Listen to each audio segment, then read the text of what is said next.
ఐటీలో ఎంట్రీ కావాలా? Trainee software engineer గా అజా కోడింగ్ ట్యూటర్ లో 2 వీక్స్ ట్రయల్ పీరియడ్ లో వెంటనే చేరండి.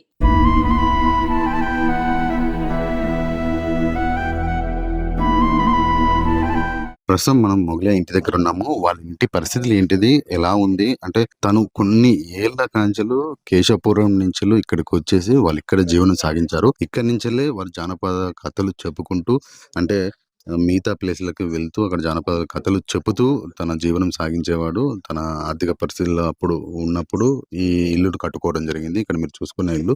మొగలయ్య కొన్ని సంవత్సరాలుగా ఇదే ఇంట్లో ఉండేది. ఈ తర్వాత 'బలగం' సినిమా విడుదలైన తర్వాత 'బలగం' సినిమా నటించిన తర్వాత కూడా తను ఇదే ఇంట్లో ఉండేదని చెప్పేసి ఇంతకుముందు వాళ్ళ భార్య, వాళ్ళ పిల్లలు కూడా చెప్పారు. మనం ఆ ఇంట్లోకెళ్దాము. ఇక్కడ మొగలయ్య నివసించిన ఇల్లుని చూద్దాము. ఇది ఎన్ని సంవత్సరాల క్రితం నిర్మించింది ఈ ఇల్లు? నా కొడుకు చిన్నగున్నాడు సార్. నా కొడుకు సంవత్సరం పిల్లగాని కాంచి వెళ్ళనే ఉన్నాడు. ఇదంతా చూడండి సార్. హ్మ్. ఈ ఇల్లంతా ఇంత గోడలు ఈ గోడ కూలిపోతది. హ్మ్. మొత్తం పలిగింది. గోడ కూలిపోతది అని హ్మ్. వాళ్ళు వీళ్ళు ఇచ్చిందే. ఇగో ఇది సుత కిటికీ పెట్టించుకోలేదు సార్. హ్మ్. పైసలు లేక గుడ్డ కట్టుకొని ఉన్నాం దానికి. కొన్ని రోజులు ఈయన షుగర్ మందులకు నాకు సుత ఆయాసం ఉన్నది సార్. హ్మ్. దమ్ము మస్తున్నది. నాకు ఆయనకు పెట్టాలంటే మా దగ్గర తరం కాలేదు సార్. ఈ ఒక్క రూమ్‌లో ఉండేదా మీరు? హ్మ్. ఈ రూము ఇగో ఈ ఈ కాలం గడిపిన సార్. ఈ కష్టాలు పడలేక ఇక్కడనే పడుకునేది. ఇక్కడనే పడుకునేది. హ్మ్. మాకేమున్నది సార్, మాకు ఇళ్ళనే పడుకునేది.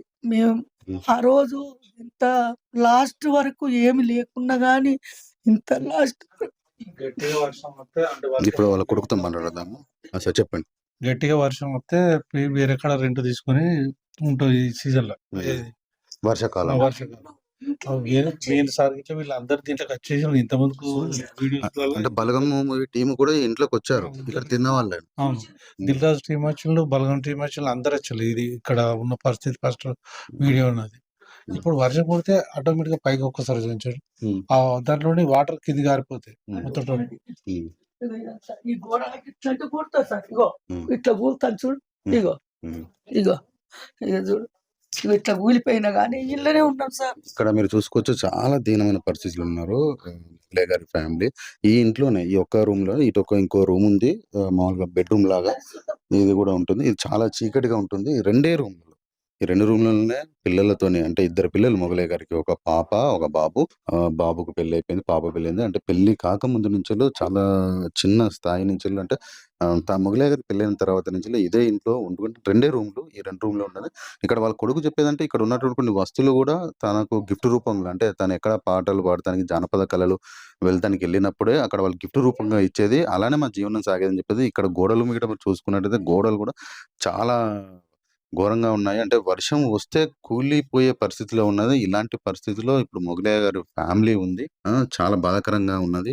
సార్ చెప్పండి ఇంకా ఎలాంటి అంటే ఇదే 2 రూమ్‌లలో మిమ్మల్ని చదివిపిస్తూ మీకు మీతో ఉంటూ ఇక్కడ ఉండిపోయారు.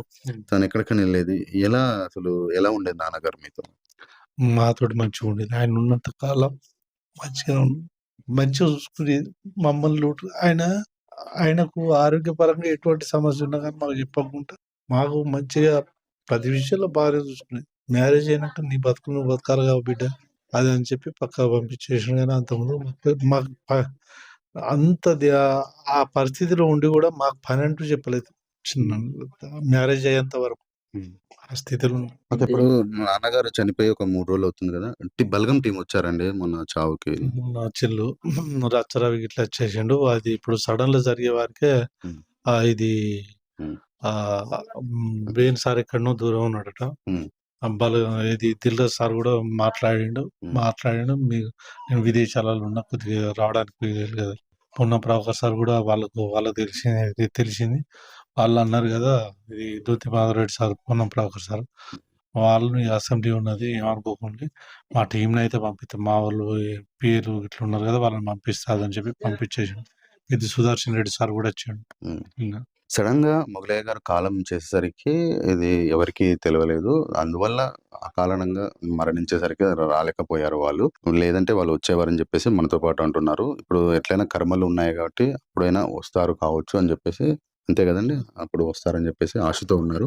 కానీ మొత్తానికైతే మాత్రం మొగలయ్య గారి కుటుంబము, ఈ ఇంటి పరిస్థితి చూస్తుంటే చాలా దీనమైన పరిస్థితిలో ఉన్నది. అంటే కొన్ని సంవత్సరాలుగా దీనిలో గడిపి తను ఇక్కడనే కాలం చేయడం అనేది చాలా బాధాకరమైన విషయం.